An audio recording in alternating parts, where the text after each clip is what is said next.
Iran की America Europe को चेतावनी सामने आई है। बता दें आपको, अरब क्षेत्र छोड़े यूएस यूरोप सेना, ये कह दिया गया है साफ तौर पर। तो ये बड़ी चेतावनी दे दी गई है, यूएस सेना की मौजूदगी से अरब में तनाव है, ये कहते हुए बाकायदा चेतावनी दे दी गई है। तो ये बड़ी खबर इस वक्त की आपके सामने है, ईरान की यूएस यूरोप को चेतावनी को लेकर। इजराइल पर हिजबुल्लाह का हमला हुआ। इस बीच बता दें आपको, हिजबुल्लाह ने मिसाइल से हमला किया है। आईडीएफ ने इस मिसाइल को इंटरसेप्ट कर लिया है। ये तमाम बड़ी खबरें आपके सामने रख रहे हैं, जहां पर इजराइल पर हिजबुल्लाह के फ्रंट से भी लगातार हमले किए जा रहे हैं। तो गाजा की आपदा कई देशों के लिए अवसर बनकर आई है और उनमें से एक है अरब का महाबली बनने जा रहा ईरान। गाजा के मुद्दे पर नाटो देशों में भी मतभेद हो गए हैं। नाटो के कई सदस्य देश इस मुद्दे पर इजराइल की आलोचना कर रहे हैं और शक्ति के समीकरण गड़बड़ हो रहे हैं। ईरान इस आपदा का पूरा फायदा उठा रहा है। ईरान ने तय कर लिया है कि फिलिस्तीन की पुनर्स्थापना ही उसका मकसद है और इस मकसद को पूरा करने के लिए ईरान परमाणु बम का प्रयोग कर सकता है। तेहरान की प्रयोगशाला में विनाशक बम तैयार होने की कगार पर है और ईरान अपना संकल्प सिद्ध करने के लिए परमाणु ब्लास्ट कर सकता है।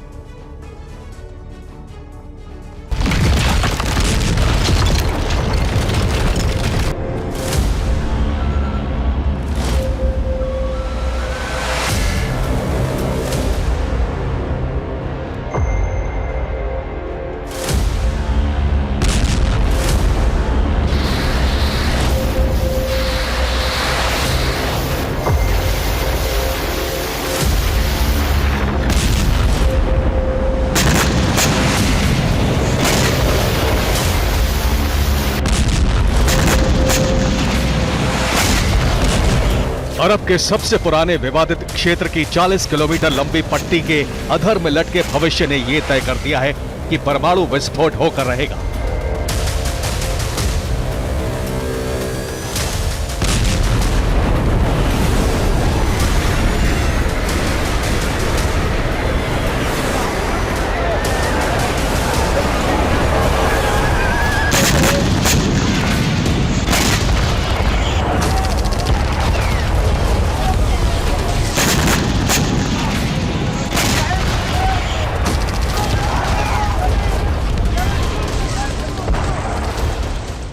क्योंकि इस पट्टी ने विश्व व्यवस्था में बहुत चौड़ी खाई पैदा कर दी है और इसकी चौड़ाई बढ़ती जा रही है।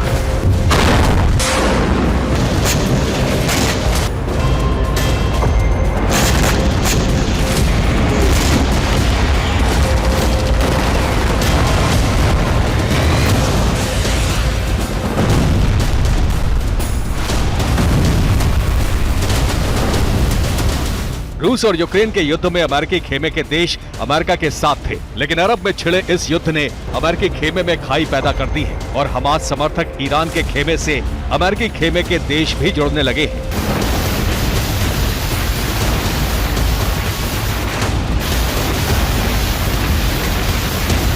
नेटो के 31 देशों में अरब युद्ध से फूट पड़ गई है। फ्रांस 2 स्टेट सॉल्यूशन पर सहमत है। बेल्जियम ने गाजा पट्टी पर हमले के लिए इजराइल की आलोचना की है। स्पेन ने भी इजराइल विरोधी रुख दिखाते हुए फिलिस्तीन का समर्थन किया है। तुर्की पहले से ही हमास और ईरान के समर्थन में है।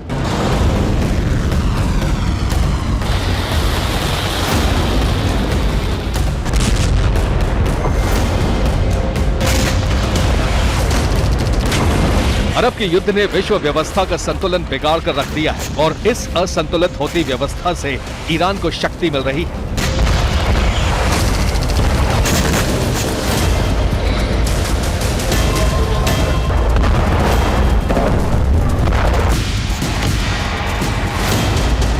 गाजा में सीजफायर के साथ ही अमेरिकी खेमे में होकर भी ईरान के समर्थकों का अंदरूनी खेमा तैयार हो चुका है।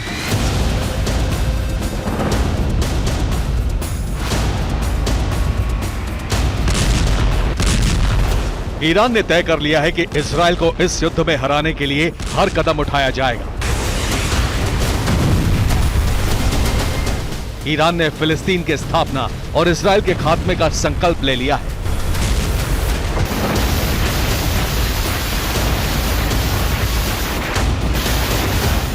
ईरान अपनी मिसाइल पावर दुनिया को दिखा चुका है। हाइपरसोनिक मिसाइल फतेह 2 से इजराइल पर हमले की धमकी दे चुका है।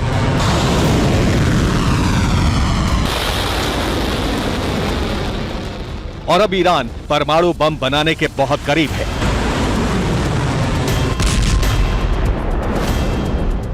अरब की जंग से ईरान को सबसे बड़ा फायदा यही हुआ है कि वो अपने परमाणु कार्यक्रम को पूरा करने का ऐलान कर चुका है।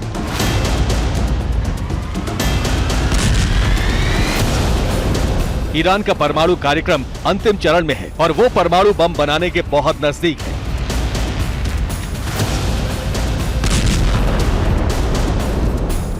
IAEA यानी अंतर्राष्ट्रीय परमाणु ऊर्जा एजेंसी भी ईरान के परमाणु कार्यक्रम में दखल नहीं दे पा रही है।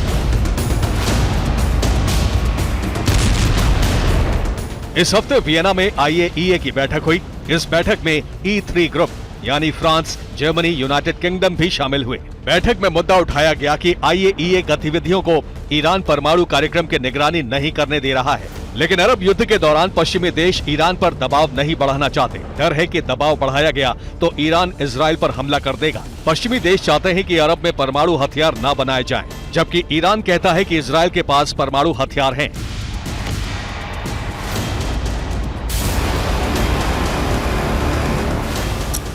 अरब में बनी तनावपूर्ण स्थिति के बीच इजराइल के परमाणु बमों का हवाला देकर ईरान अपना परमाणु कार्यक्रम तेज कर चुका है।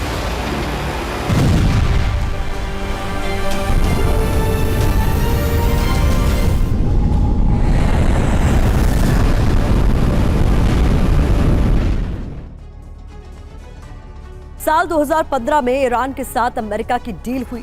इस डील में यह तय हुआ कि परमाणु कार्यक्रम रोकने के बदले ईरान से अंतर्राष्ट्रीय प्रतिबंध हटा दिए जाएंगे। लेकिन 2018 में बता दें आपको, डोनाल्ड ट्रंप ने सौदा तोड़ दिया और ईरान पर फिर से प्रतिबंध लगा दिए। ईरान ने फिर अपना परमाणु कार्यक्रम शुरू कर दिया। अब बात 2022 की, जहां यूरोपियन ब्लॉक ने ईरान से बातचीत की शुरुआत की, लेकिन बातचीत फेल रही।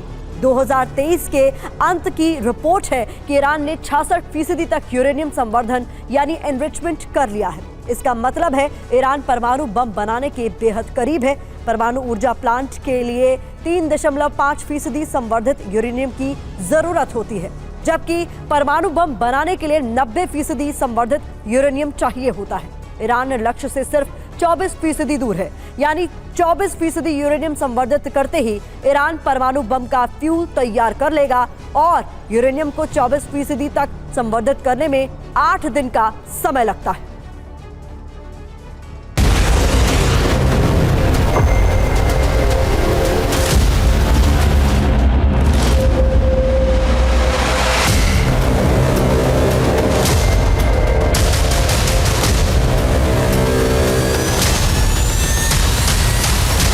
ईरान की सरकार परमाणु बम बनाने के बहुत करीब है और इसका संकेत तेहरान से भी मिला है।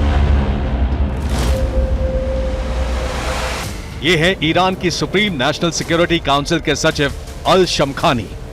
दरअसल अली शमखानी ने सुप्रीम नेशनल सिक्योरिटी काउंसिल के सचिव पद से इस्तीफा दे दिया है। शमखानी 10 साल से इस पद को संभाल रहे थे। शमखानी ईरान के परमाणु कार्यक्रम में अवरोध माने जाते थे। पश्चिमी देश और IAEA शमखानी को इस पद पर बनाए रखना चाहते थे। शमखानी ईरानी प्रॉक्सी संगठनों के विरोधी थे और पश्चिमी देशों की नीतियों के समर्थक।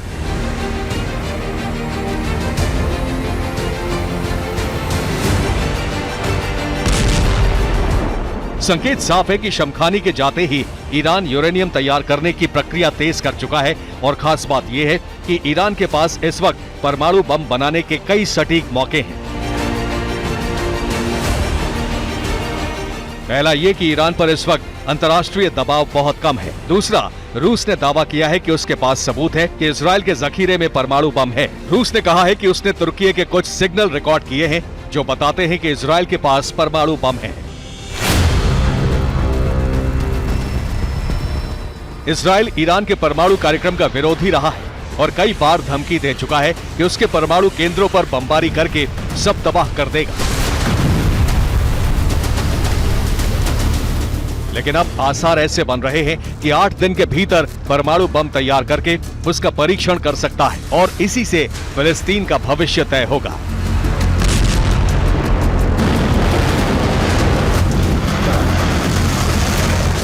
ईरान ने परमाणु बम बना लिया तो शक्ति के सारे समीकरण उलट-पुलट हो जाएंगे।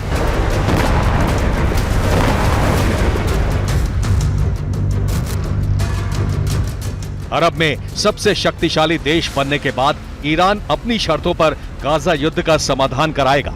ईरान अमेरिका को अपनी शर्तों पर झुका सकता है, गाजा में अपनी मर्जी की सरकार बनवा सकता है, फिलिस्तीन की पुनर्स्थापना करा सकता है, इजरायल के अस्तित्व पर सबसे बड़ा खतरा बन सकता है। रिपोर्ट यह भी है कि इजरायल के अस्तित्व पर खतरा हुआ तो तेल अवीव परमाणु हमला कर देगा।